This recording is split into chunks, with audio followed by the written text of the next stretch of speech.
ओम शांति। आज 8 नवंबर 2021 के बाबा के मधुर महावाक्य सुनेंगे। और आज की मुरली में बाबा ने एक बहुत सुंदर प्रश्न पूछा है कि शिव बाबा को निवृत्ति मार्ग वाला कहेंगे या प्रवृत्ति मार्ग वाला कहेंगे। तो बाबा कहे, मैं पूरा कल्प तो निवृत्ति मार्ग वाला बनता हूं, क्योंकि परमधाम में कोई एक्टिविटी नहीं है, कोई प्रवृत्ति नहीं है, तो वहां तो निवृत्ति में रहता हूं। परंतु जब संगम समय पर शिव बाबा अवतरित होते हैं ब्रह्मा बाबा में, तो उसके बाद वो प्रवृत्ति मार्ग वाला बन जाता है। इसीलिए तो भक्ति मार्ग में भी गाते हैं, त्वमेव माताश्च पिता त्वमेव। तो वो माता पिता बंधु सखा सब बनता है और एक पूरी गृहस्थी उनकी बन जाती है। माता पिता और बच्चे जहां हो तो गृहस्थी तो बननी ही है। साथ ही बाबा कहे, ब्रह्मा बाबा में अवतरित होता हूं तो ये मेरी वन्नी भी है, अर्थात ये मां भी है। तो इसीलिए बाबा की एक बहुत बड़ी प्रवृत्ति आरंभ हो जाती है। बाबा कहे, सन्यासी लोग इन बातों को समझ नहीं सकते। वो तो ईश्वर को जब ब्रह्म कहते हैं तो वो यही समझते हैं कि वह निवृत्ति मार्ग वाला है। हाँ, बाबा कहे, जब तक निराकारी स्वरूप में हूं तब तक मैं निवृत्ति मार्ग वाला हूं, परंतु जब मैं साकार में आता हूं तब मैं प्रवृत्ति मार्ग वाला बन जाता हूं। तो सुनते हैं बाबा के मधुर महावाक्य। ओम शांति। मीठे बच्चे, शिव बाबा का बनकर कोई भी भूल नहीं करना। भूल करने से बाप का नाम बदनाम कर देंगे। आज की मुरली से प्रश्न है, सबसे बड़ी प्रवृत्ति किसकी है और कैसे? उत्तर, शिव बाबा की सबसे बड़ी प्रवृत्ति है। भक्ति में सब त्वमेव माताश्च पिता कहकर पुकारते हैं तो प्रवृत्ति वाला हुआ ना। परंतु जब तक वह साकार में न आए तब तक उनकी कोई प्रवृत्ति नहीं, क्योंकि ऊपर में तो आत्माएं बाप के साथ निराकारी रूप में रहती है। जब साकार में आकर इनमें प्रवेश करते हैं तो सबसे बड़ी प्रवृत्ति है। ओम शांति। भारत खास और दुनिया आम यह नहीं जानते कि बेहद का बाप निवृत्ति वाला है या प्रवृत्ति वाला। जब बाप आते हैं तो बच्चे बच्चे कह बुलाते हैं, क्योंकि उनको पुकारा भी जाता है, त्वमेव माताश्च पिता त्वमेव। इसलिए बाबा आकर बच्चे बच्चे कहते हैं तो गृहस्थी बन जाते। वहां तो सब जानते हैं शिव निराकार है। बल शिव का आकार है, परंतु बाल बच्चे तो नहीं है। अगर है भी तो सब आत्माएं बच्चे हैं, सब एक जैसे बच्चे हैं।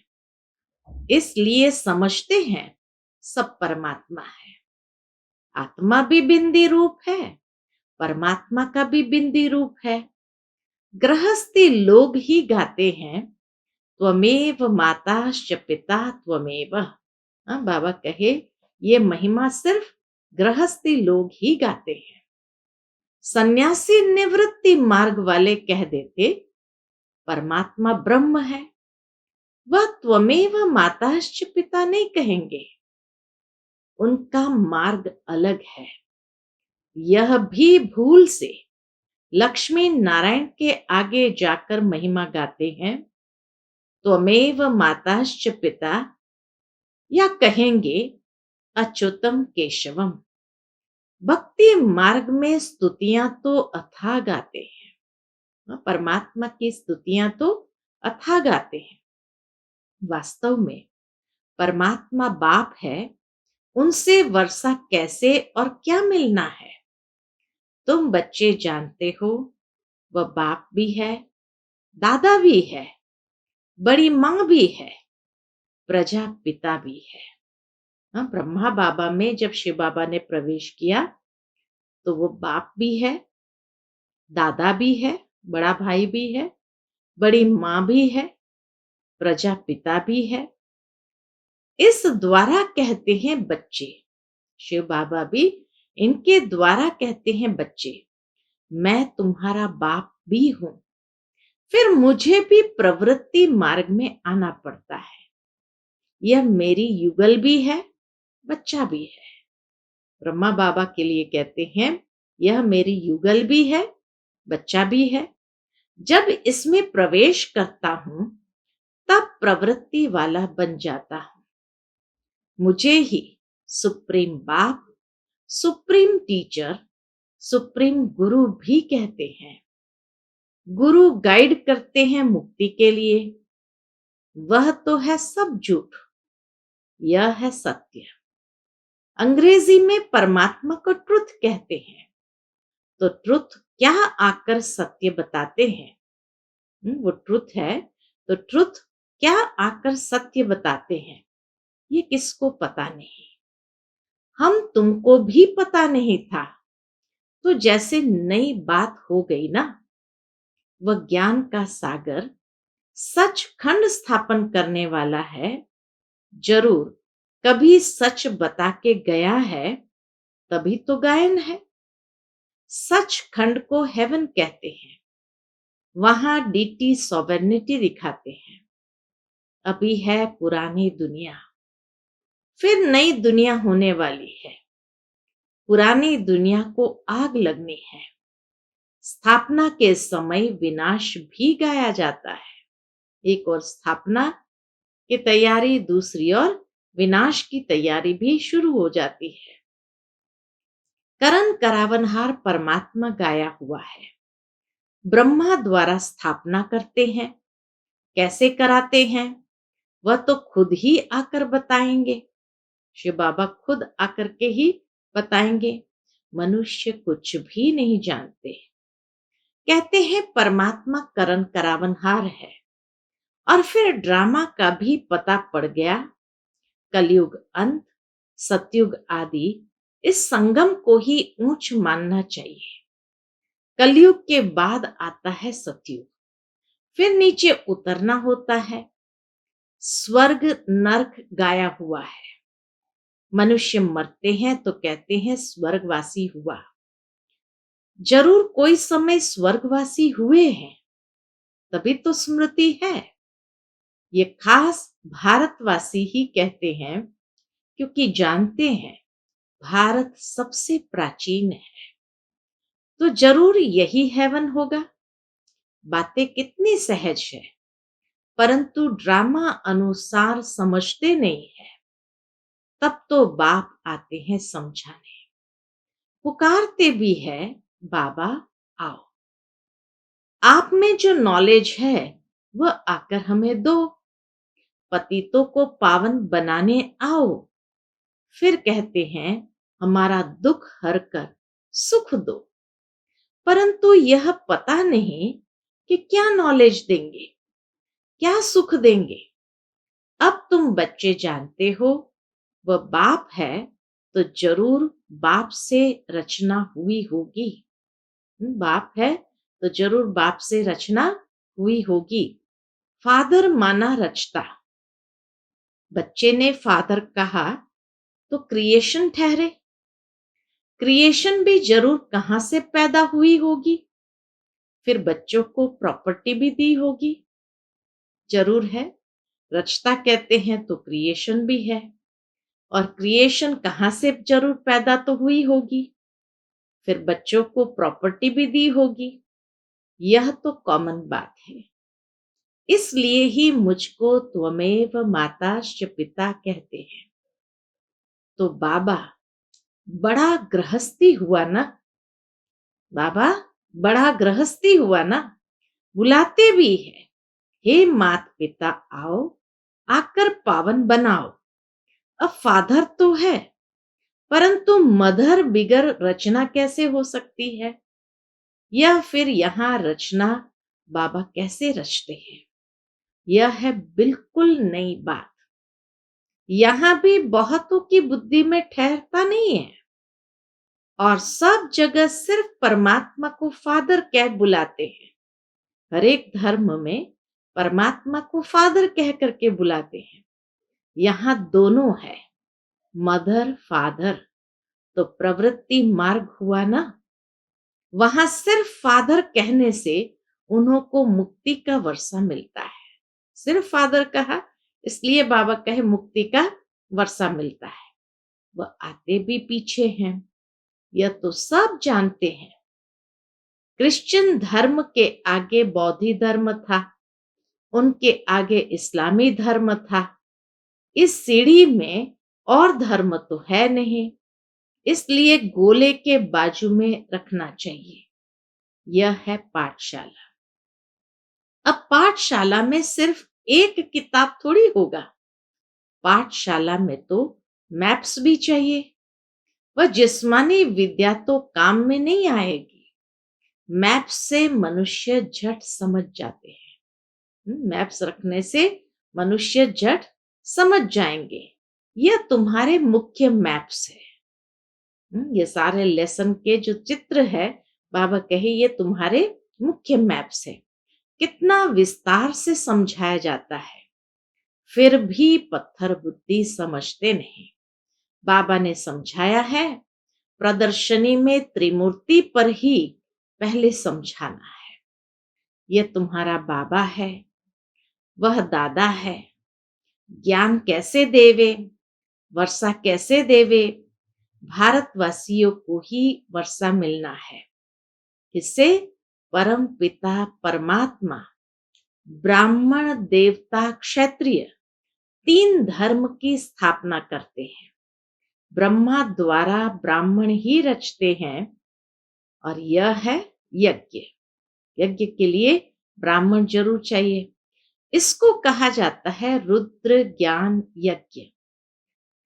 और भक्ति मार्ग के जो यज्ञ है वह देरी से शुरू होते हैं, क्योंकि पहले पहले होती है शिव की पूजा, फिर देवताओं की पूजा।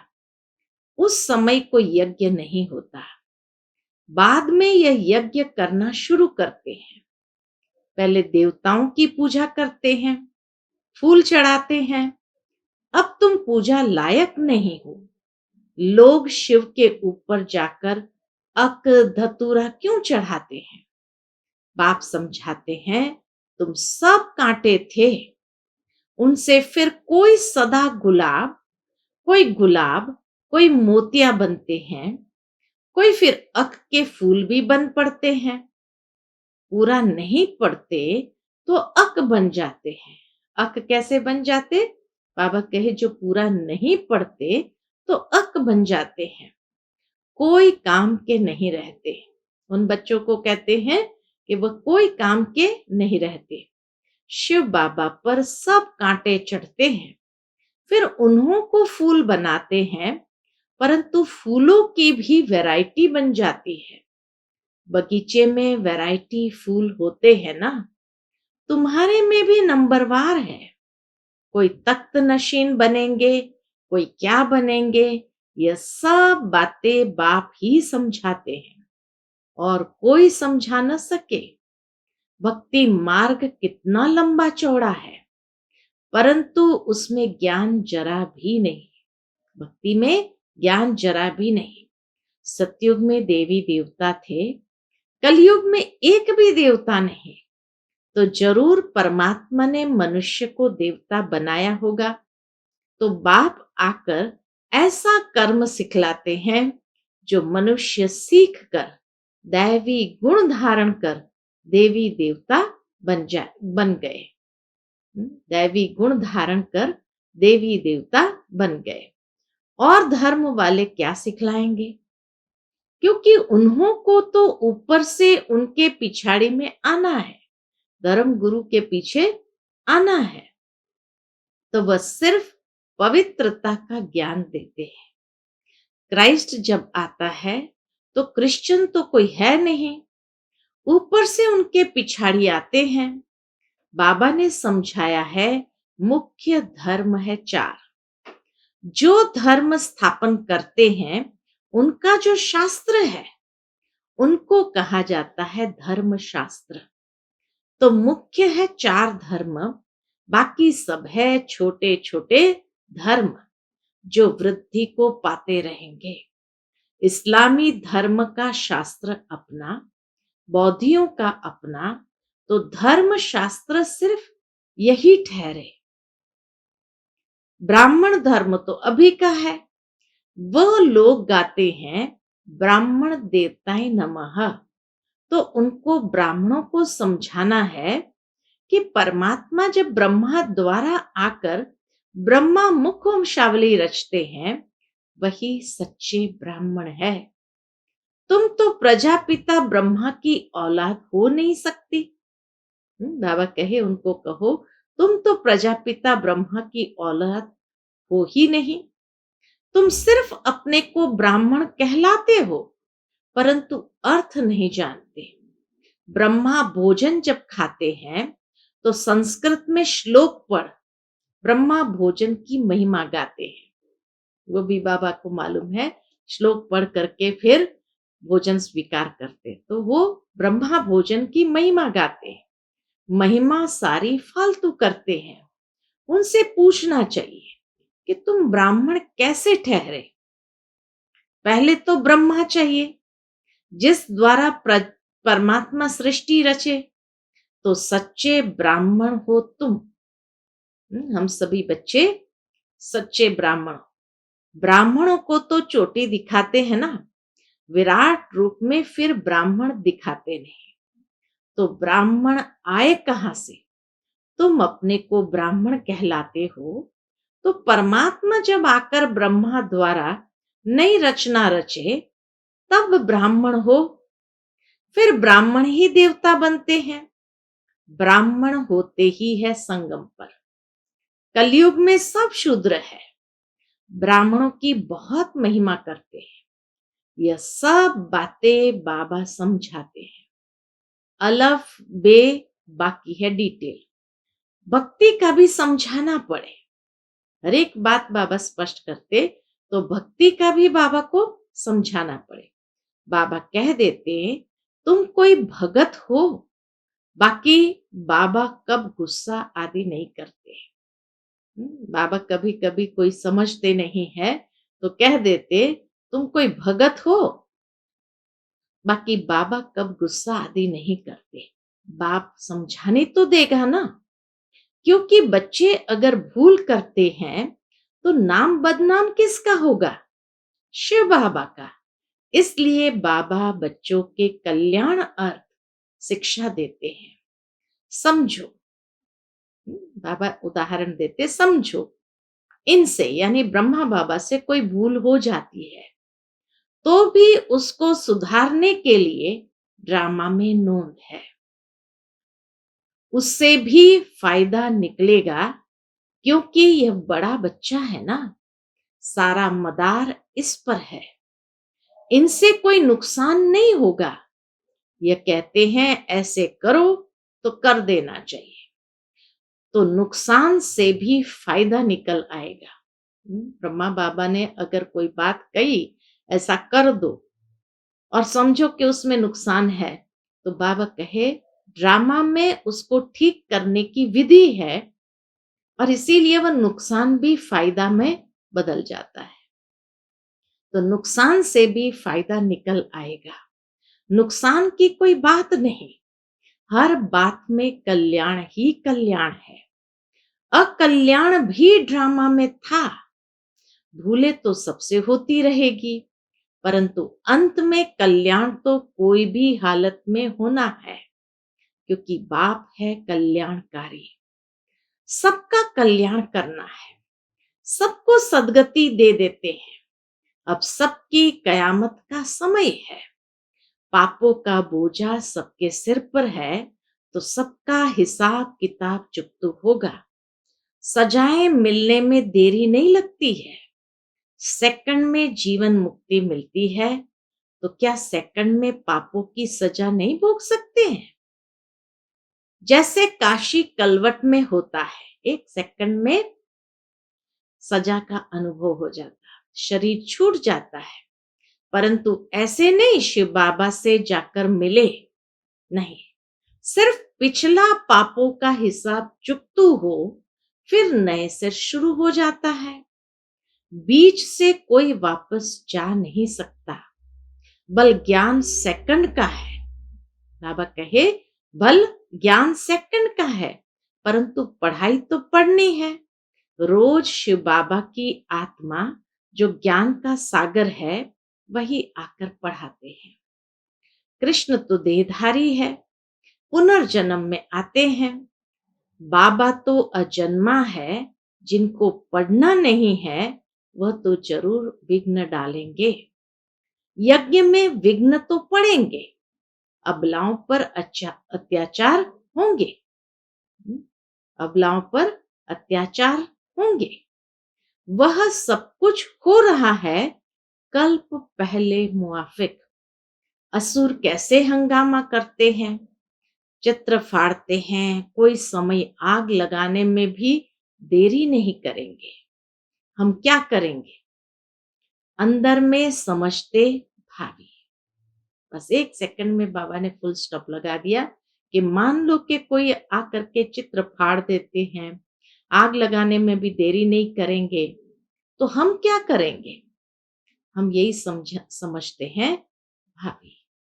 बाहर में पुलिस आदि को रिपोर्ट करनी पड़ेगी, अंदर में जानते हैं कल्प पहले जो हुआ था सो होगा, इसमें दुख की कोई बात नहीं। नुकसान हुआ, धोबी के घर से गई छूप। कहावत ऐसी है, धोबी के घर से गई छूप, फिर दूसरा बन जाएगा। वो कोई काम की नहीं थी, वो सफल नहीं करवानी थी बाबा को, इसलिए वो गई। बाबा ने कह दिया है, जहां प्रदर्शनी आदि करते हो तो 8 दिन के लिए इंश्योरेंस करा दो। कोई अच्छा आदमी होगा तो चार्ज भी नहीं लेगा, न इंश्योरेंस किया तो भी क्या होगा? अगर इंश्योरेंस नहीं किया तो भी क्या होगा?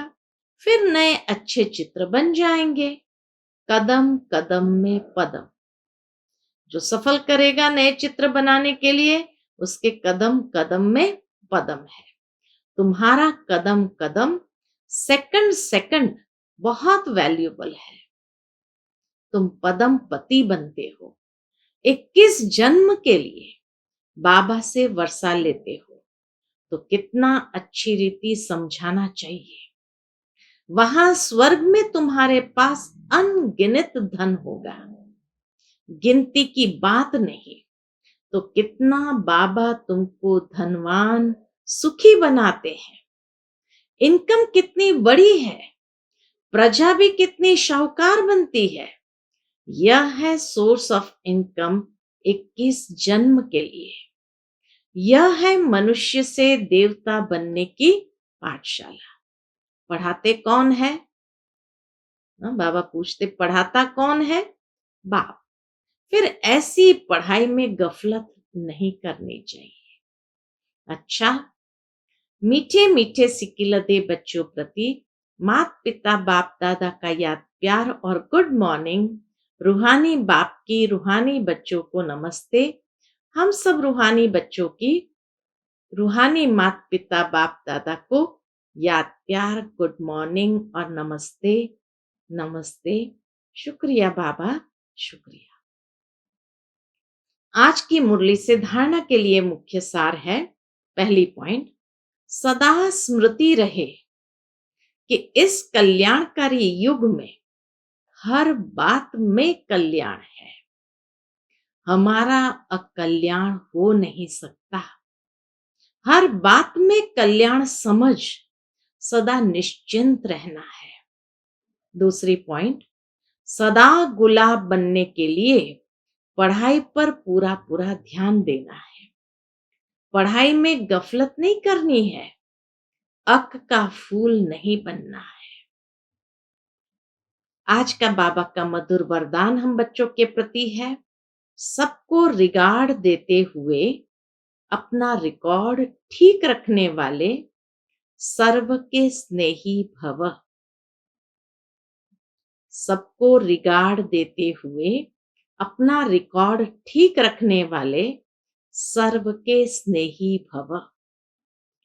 जितना जो सभी को रिगार्ड देता, जितना जो सभी को रिगार्ड देता है, उतना ही अपने रिकॉर्ड को ठीक रख सकता है।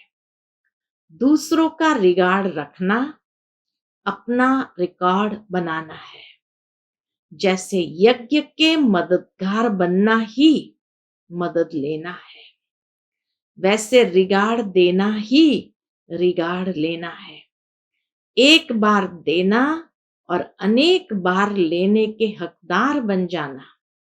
वैसे कहते हैं, छोटों को प्यार और बड़ों को रिगार्ड दो। लेकिन जो सभी को बड़ा समझकर रिगार्ड देते हैं, वह सबके स्नेही बन जाते हैं। छोटों को भी बड़ा समझकर रिगार्ड देते हैं, वह सबके स्नेही बन जाते हैं। इसके लिए हर बात में पहले आपका पाठ पक्का करो। हर बात में पहले आप कहना सीखना होगा। आज का स्लोगन है, बाप दादा की मिली हुई शिक्षाएं समय पर याद आना ही तीव्र पुरुषार्थ है। बहुत सुंदर बात बाबा ने कही, बाप दादा की मिली हुई शिक्षाएं समय पर याद आना ही तीव्र पुरुषार्थ है। अच्छा, ओम शांति।